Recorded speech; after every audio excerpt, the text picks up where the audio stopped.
महाराष्ट्र की है, लेकिन फिर चुनाव आयोग को लेकर खबर है। महाराष्ट्र की मतदाता सूचियों में अनियमितताओं की जांच होगी, मुख्य निर्वाचन अधिकारी के आदेश। महाराष्ट्र में स्थानीय निकाय के चुनाव सर पे है।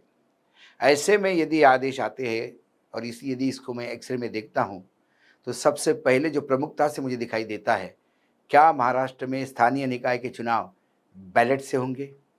क्या गणेश कुमार एक तरफ बिहार का चुनाव आने वाला है तो दूसरी तरफ गाड़ी ईवीएम की फंस चुकी है। दोस्तों, ईवीएम पर फिर से सवाल बुरी तरह से उठने लगे हैं, क्योंकि अब महाराष्ट्र के अंदर चुनाव होने जा रहे हैं। दोस्तों, कौन से चुनाव होने जा रहे हैं वो तो खबर मैं आप लोगों को दिखाऊंगा ही, लेकिन दावा किया जा रहा है क्या महाराष्ट्र के अंदर अब जो चुनाव होने जा रहे हैं वो बैलेट पेपर से होंगे। वहां पर पूरी तरह से ईवीएम को बैन कर दिया जाएगा। चुनाव आयोग के अंदर क्यों खलबली मची हुई है, ईवीएम की जांच की बात यहां पर कही जा रही है। दोस्तों, हमारे साथ वरिष्ठ पत्रकार मौजूद है अशोक वानखेड़े, आप उनकी इस रिपोर्ट को देखिए। नमस्कार, स्वागत है आपका द न्यूज लॉन्चर पर। मैं हूं अशोक वानखेड़े, लेकर आया हूं आपका अपना कार्यक्रम द एक्सरे। खबर महाराष्ट्र की है, लेकिन फिर चुनाव आयोग को लेकर खबर है। महाराष्ट्र की मतदाता सूचियों में अनियमितताओं की जांच होगी, मुख्य निर्वाचन अधिकारी के आदेश। सुन लीजिए, महाराष्ट्र में स्थानीय निकाय के चुनाव सर पे है। ऐसे में यदि आदेश आते हैं और यदि इसको मैं एक्सरे में देखता हूं, तो सबसे पहले जो प्रमुखता से मुझे दिखाई देता है, क्या महाराष्ट्र में स्थानीय निकाय के चुनाव बैलेट से होंगे? क्या गणेश कुमार की मशीन, पर्ची वाली मशीन फंस गई? महाविकास आघाड़ी के नेता राज ठाकरे और उद्धव ठाकरे ने विपक्ष दल के नेताओं के एक प्रतिनिधिमंडल ने 14 अक्टूबर को सीओएस चोकालिंगम से मुलाकात कर मतदाता सूची में अनियमितताओं की जांच की मांग की थी। मुख्य चुनाव आयुक्त एस चोकालिंगम ने जिला चुनाव अधिकारियों को जांच के आदेश दिए हैं।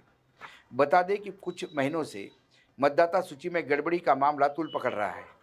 लोकसभा में विपक्ष के नेता राहुल गांधी ने महाराष्ट्र और कर्नाटक के मतदाता सूची में गड़बड़ियों को लेकर गंभीर आरोप लगाए थे। इसी पृष्ठभूमि पर राज्य के विपक्षी नेताओं ने राज्य और केंद्र चुनाव आयोग के अधिकारियों से 2 बार मुलाकात की और सबूत के साथ शिकायत दर्ज की।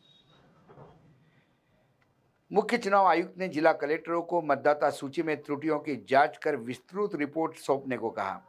इसमें क्या जांच की जाएगी कि एक ही व्यक्ति का नाम एक ही निर्वाचन क्षेत्र में 2 स्थानों पर दर्ज कैसा है। दिवाली के कारण अगले सप्ताह रिपोर्ट प्रस्तुत की जाने की संभावना है। रिपोर्ट प्राप्त होने के बाद इसी विपक्षी नेताओं को उपलब्ध कराया जाएगा। विपक्ष के नेताओं के आरोप है कि 2024 के चुनाव में बड़ी संख्या में नए मतदाता पंजीकृत हुए, नए मतदाता सूची से बाहर रह गए। फिर भी इन नामों को बाहर करने के कारण और विवरण राजनीतिक दलों या मतदाताओं को क्यों नहीं दिया गया। बयान में मांग की गई है कि चुनाव आयोग को बाहर किए गए मतदाता सूची और उनके कारणों को अपने वेबसाइट पर प्रकाशित करना चाहिए, क्योंकि यह हर मतदाता का अधिकार है। 2024 में की विधानसभा चुनाव में 30 अक्टूबर 2024 को प्रकाशित मतदाता सूची में अक्टूबर 2024 से जुलाई 2025 के बीच शामिल नए नामों का विवरण अभी तक प्रकाशित नहीं किया गया। इस सूची को क्यों छिपाया जा रहा है? क्या इसके पीछे कोई राजनीतिक मंशा या दबाव है? मांग की गई है कि इस सूची को तुरंत प्रकाशित किया जाए ताकि राजनीतिक दल और आम नागरिक इसका अध्ययन कर सके। चुनाव आयोग ने स्थानीय निकाय चुनाव 1 जुलाई 2025 की मतदाता सूची के आधार पर करने का निर्णय लिया। इसके कारण जुलाई 2025 के बाद 18 वर्ष की आयु पूरे करने वाले मतदाताओं को मतदान का अधिकार नहीं मिलेगा। प्रतिनिधिमंडल ने मांग की है कि चुनाव की घोषणा होने तक 18 वर्ष की आयु पूरी करने वाले सभी लोगों को मतदान का अधिकार मिलना चाहिए। मुंबई, पुणे, ठाणे, कल्याण, डोंबिवली, नासिक जैसे शहरों में दूसरे राज्य से आए कई मतदाताओं को 2 जगह पर अपना पंजीकरण कराते हैं, जो कानूनन अपराध है। बयान में सवाल उठाया गया कि चुनाव आयोग दोहरे पंजीकरण को रोकने के लिए क्या उपाय कर रहा है। बिहार में इसके लिए एक विशेष अभियान चलाया गया था, तो महाराष्ट्र में ऐसा कोई प्रयास क्यों नहीं किया जा रहा है? ऐसा कोई प्रयास क्यों नहीं किया जा रहा है? पद्धति का उपयोग करके दोहरे पंजीकरण को हटाने की मांग की गई है।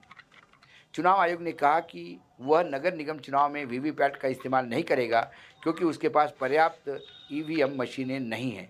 प्रतिनिधिमंडल ने इस पर आपत्ति जताते हुए सवाल किया कि जब 2022 में होने वाले चुनाव अब 2026 में हो रहे हैं, तो आयोग ने 4 साल में क्यों तैयारी नहीं की? हजारों करोड़ रुपए खर्च करके मंगाए गए वीवीपैट कहाँ हैं? वीवीपैट के इस्तेमाल को अनिवार्य बनाने की मांग की गई है।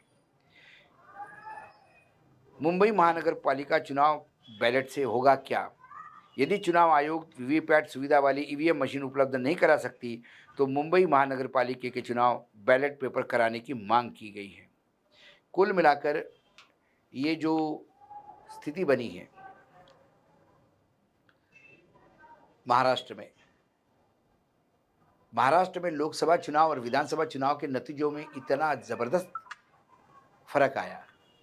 कोई कहता है कि लाडली बहना की वजह से, कोई कहता है कि नहीं वो संविधान का डर फालतू किया गया था। लेकिन उसके साथ साथ मतदाता सूचियों में इतनी तफावत है कि लोकसभा चुनाव के बाद आने वाले विधानसभा चुनाव में नई मुंबई में एक कॉन्स्टिट्यूंसी में जो मतदाता सूची में घपला पाया गया या जो फ्रॉड पाया गया, उसके लिए विधानसभा चुनाव के पहले रेक्टिफिकेशन हो, ऐसी मांग स्थानीय नेताओं ने की। जब उनकी मांग सुनी नहीं गई तो वो कोर्ट गए, हाई कोर्ट गए। मुंबई उच्च न्यायालय ने जब ये निर्णय दिया कि ये मतदाता सूची में बहुत तफावत है, तो इसको फिर से तुरंत रेक्टिफाई किया जाए। लेकिन इसी बीच चुनाव आयोग ने चुनाव कर दिया और फिर ये कहा गया कि अब चुनाव का प्रोसेस चल रहा है, तो अब उसी जो मतदाता सूची भयावह गलत बनी हुई थी, उसी पे विधानसभा चुनाव हो और फिर नतीजे ऐसे ही आए कि उस लोकसभा कॉन्स्टिट्यूंसी में सारे के सारे सीटें बीजेपी को चली गई। ऐसे कई कॉन्स्टिट्यूंसी वाइज यदि देखा जाए तो हर कॉन्स्टिट्यूंसी में कहीं ना कहीं 5 से 10 हज़ार मतदाताओं का लोचा है। और इसको ठीक करने के लिए जब भी सवाल उठते हैं तो फिर चुनाव आयोग के तरफ से एक ही जवाब आता है, कुछ तो लोग कहेंगे, लोगों का काम नहीं करना। लेकिन इस बार जिस हिसाब से विपक्ष ने पूर्ण रूप से घेरा है चुनाव आयोग को और चुनाव आयोग ने ये व्यवस्था दी है कि इसको तुरंत रेक्टिफाई किया जाए, देखा जाएगा कि ये रेक्टिफाई होता या नहीं होता।